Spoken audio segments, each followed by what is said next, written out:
नमस्कार दोस्तों। मैंने आपको इससे पहली वीडियो में रैम सेक्शन के बारे में बताया था और आज हम वीएस सेक्शन के बारे में बात करेंगे कि वीएस सेक्शन काम कैसे करता है और क्या काम होता है, किस लिए इसे वीएम सेक्शन को यूज किया जाता है। तो नॉर्मली क्या है, ये बैटरी बैकअप के लिए देखा जाए तो सबसे ज़्यादा ये बैटरी बैकअप के लिए यूज़ किया जाता है और ये एक सर्किट की सुरक्षा करता है। और ये अगर काम नहीं करता है तो लैपटॉप में दिक्कत आती है। देखिए, मैं सबसे पहले बात करना चाहूँगा कि जो है इस वी एस सेक्शन के बारे में। देखिए, नोट करने वाली बात यह है कि लैपटॉप में एडोप्टर लगाते ही तो 19 वोल्ट की सप्लाई और ऑलवेज की सप्लाई बन जाती है। ऑलवेज की सप्लाई कहां से आती है? स्टेप डाउन की आउटपुट कॉइल से ऑलवेज की सप्लाई आती है। ये मैंने स्टेप डाउन सेक्शन में आपको बताया था। अब देखिए, इसमें जो है यहाँ B+19 वोल्ट भी इस पर आ चुकी है और ऑलवेज भी। अब ये क्या है कि इस सेक्शन में, वीएस सेक्शन में, ऑलवेज वोल्टेज को वीएस में कन्वर्ट करने के लिए, देखिए ध्यान से सुनिए, वीएस सेक्शन में ऑलवेज वोल्टेज को वीएस में कन्वर्ट करने के लिए दो मॉसफेट का यूज किया गया है जो स्विच यानी ऑन ऑफ का काम करता है। अब देखिए नेक्स्ट क्या है कि बोर्ड ऑन होने से पहले लैपटॉप में ऑलवेज की सप्लाई बन जाती है। यानी जैसे ही हम अडेप्टर लगाते हैं लैपटॉप में तो हमारी 19 वोल्ट सप्लाई तो बन जाती है, स्टेप डाउन बन जाता है, स्टेप डाउन से ऑलवेज की सप्लाई आउटपुट कॉइल से आउट हो जाती है बिना स्विच को ऑफ प्रेस किए हुए, ऑन किए हुए।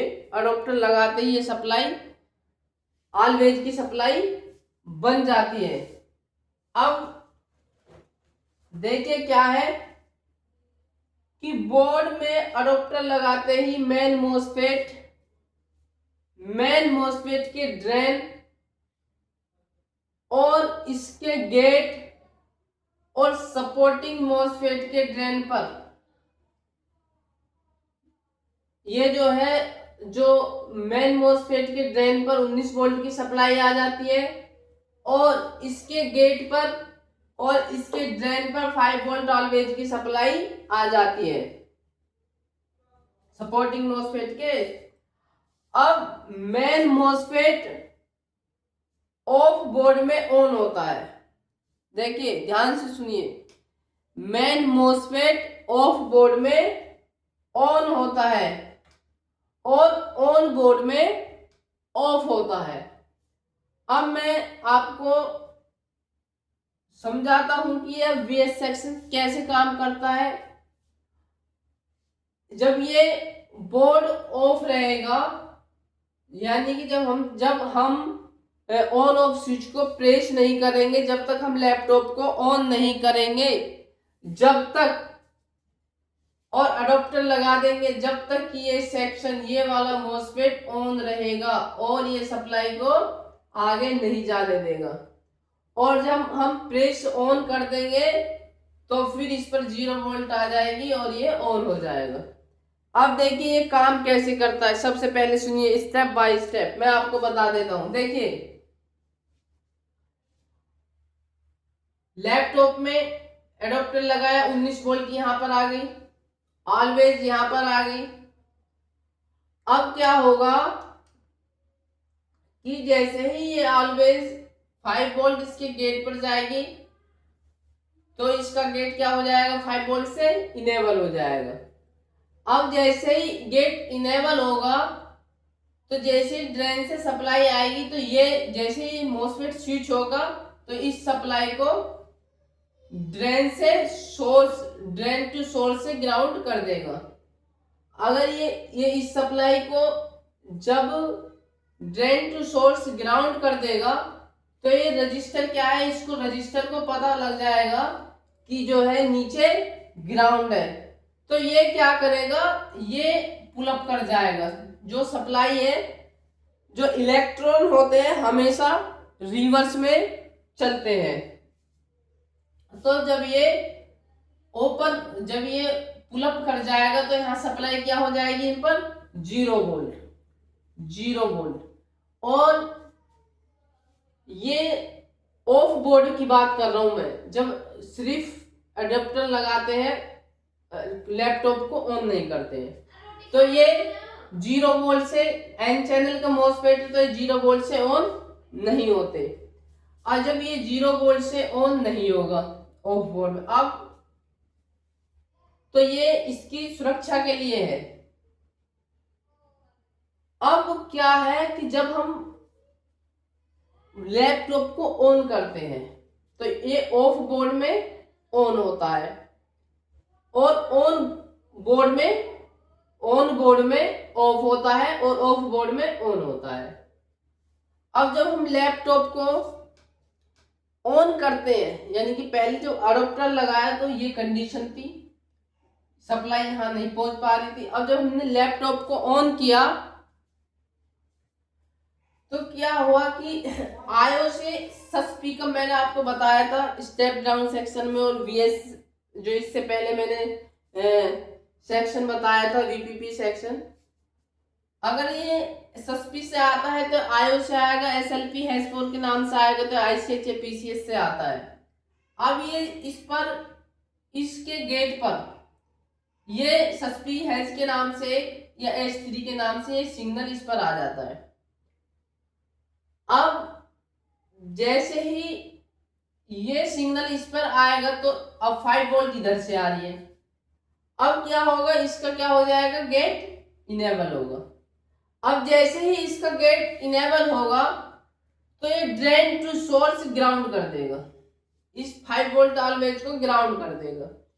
और जब ये 5 वोल्ट टू ऑलवेज ग्राउंड हो जाएगी तो ये जो सप्लाई है इसके मॉसफेट इसके गेट पर क्या मिलेगी, सप्लाई 0 वोल्ट।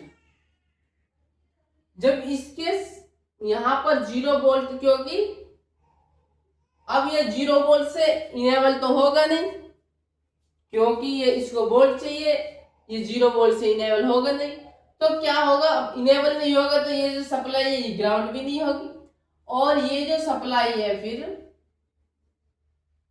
ये सप्लाई डायरेक्ट इनके गेट पर चली जाएगी, जो वीएस मॉसफेट हो, वीएस सेक्शन के मॉसफेट पर चली जाएगी। अब देखिए यहाँ पर अगर यहाँ 15 वोल्ट किसी में वोल्टिंग सेक्शन 19 वोल्ट का तो सब में होता है ऑलरेडी, किसी पे 15 वोल्ट भी होता है, तो यहाँ फिर उसी के हिसाब से इन पर वोल्ट मिलेगी। ये 19 वोल्ट है तो यहाँ भी 19 वोल्ट होगी, 19 वोल्ट होगी। और ये एन चैनल का मॉसफेट है, किसका है, एन चैनल का मॉसफेट है। तो देखिए एन चैनल के मॉसफेट में उसके गेट को इनेबल करने के लिए जितनी पावर उसके ड्रेन पर दी जाती है उससे अधिक पावर उसको इसके गेट को इनेबल करने के लिए उसे दी जाती है, तभी ही एन चैनल के मॉसफेट का गेट इनेबल होगा। अब देखिए 19 वोल्ट जैसे ही इस पर मिली तो ये जो सप्लाई है 5 वोल्ट ऑलवेज, तो ड्रेन टू सोर्स कन्वर्ट होकर वीएस वोल्टेज में ये 5 वोल्ट यहां से ड्रेन टू सोर्स जाते ही यहां से ये 5 वोल्ट वीएस में कन्वर्ट हो जाती है। ये भी, और ये मैंने आपको बताया था 5 वोल्ट ऑलवेज, 3.3 वोल्ट ऑलवेज, ये जो है स्टेप डाउन की आउटपुट कॉइल से आती है। और ये जो है जैसे 5 वोल्ट ऑलवेज है तो वो 5 वोल्ट VS में कन्वर्ट हो गई, 3.3 वोल्ट ऑलवेज है तो वो VS में 3.3 में कन्वर्ट हो गई। दूसरा, और ये जो रैम वोल्टेज है ये रैम के आउटपुट कॉइल से रैम वोल्टेज इस पर आती है, और इसके जो ड्रेन पर आने के बाद सोर्स से 1.5 जो भी रैम लगी होगी DDR3, DDR4, DDR5 जिसका जितनी वोल्ट रहती है उसके अकॉर्डिंग सोर्स से आउट हो जाएगी। तो हमारा ये VS सेक्शन ऐसे काम करता है। अगर इसमें कोई दिक्कत आती है, सपोज कि 0 वोल्ट यहाँ नहीं पहुंच रहा है, ऑन करने के बाद 0 वोल्ट नहीं पहुंच रहा है, इसका 0 वोल्ट नहीं बन रहा है कि सप्लाई ये डायरेक्ट इससे हो रही है, तो हमें ये मोसफेट चेक करना होगा, सपोर्टिंग मोसफेट। अगर ये भी ठीक है, 0 वोल्ट यहाँ जा रही है, यहाँ से आउट नहीं हो रहा है, इस पर 19 वोल्ट नहीं पहुंच रहा है, तो हमें ये ट्रैक भी चेक करना होगा। हो सकता है ये रजिस्टर फॉल्ट हो, ओपन हो गए हो, ये रजिस्टर चेक करने हैं। तो इस तरीके से ये VS सेक्शन काम करता है। अब जैसे ही पावर, मैंने अगर आपको अब भी मैं एक बार दोबारा से और थोड़ा रिवीजन आपको करा देता हूं। देखिए 19 वोल्ट ऑलवेज अडोप्टर लगाते ही मतलब ऑफ बोर्ड में ऑलवेज और 19 वोल्ट की सप्लाई बन जाती है, ऑलवेज स्टेप डाउन से आती है। अब क्या है, जैसे ही ये ऑलवेज इसके ड्रेन पर आई और इधर इसके गेट पर और इसके भी ड्रेन पर ये ऑलवेज आती है और यहाँ B+19 वोल्ट आया। अब क्या करें, अब ये जो है ये ऑफ बोर्ड है, ऑफ बोर्ड में इतना काम हुआ। जैसे ही ऑफ बोर्ड में ये यहाँ से सप्लाई इसकी गेट पर जाती है 5 वोल्ट, तो इसका गेट इनेबल होगा। तो क्या हुआ, जब इसका गेट इनेबल हुआ तो B+19 वोल्ट जो है ड्रेन टू सोर्स ग्राउंड कर जाएगी, ये सप्लाई यहां जाएगी नहीं।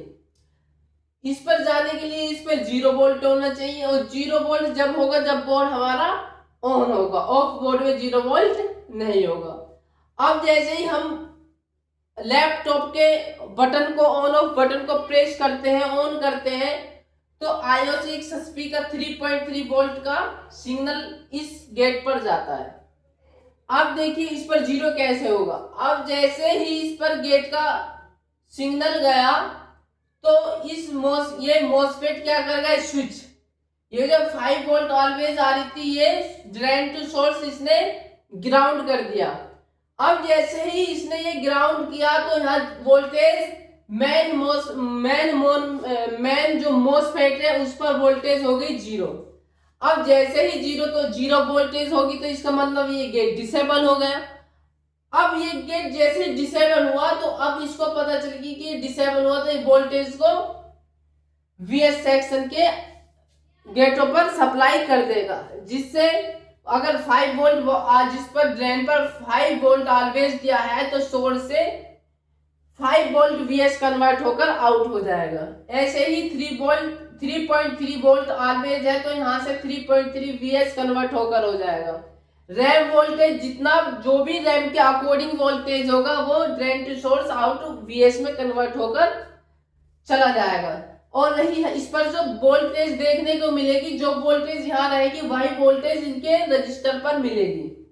आई होप कि आपको अच्छी तरीके से समझ में आ गया होगा। अगर फिर भी कोई आपको डाउट है तो आप बेझिझक कमेंट सेक्शन में पूछ सकते हैं, कमेंट सेक्शन करके कि ये समझ नहीं आया मुझे।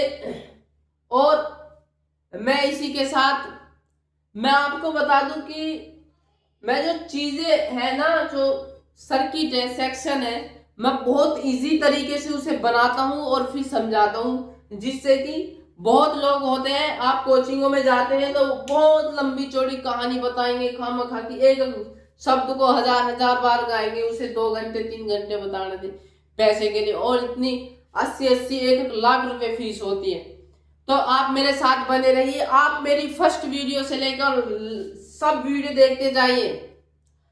यकीन से कहता हूं कि अगर आप किसी कंपनी में भी और आप अपना भी काम कर सकते हैं जाएंगे तो 100% आपका सिलेक्शन हो जाएगा। तो इसी के साथ में थैंक यू, धन्यवाद। और अपने सेहत का ख्याल रखिए और बने रहिए मेरे साथ। तो मिलते हैं अगले सेक्शन में अगले टॉपिक के साथ। और इसके टॉपिक का ये तो वीएस सेक्शन ही ओल्ड है, ये अभी भी आता है और इसकी जगह एक सेक्शन और आता है, मैं उसके बारे में भी बताऊंगा। एक न्यू मॉडल का वीएस सेक्शन आता है, उसके बारे में भी बताऊंगा। तो बने रहिए मेरे साथ अगले टॉपिक में। आते हैं नेक्स्ट क्लास में। थैंक यू, धन्यवाद।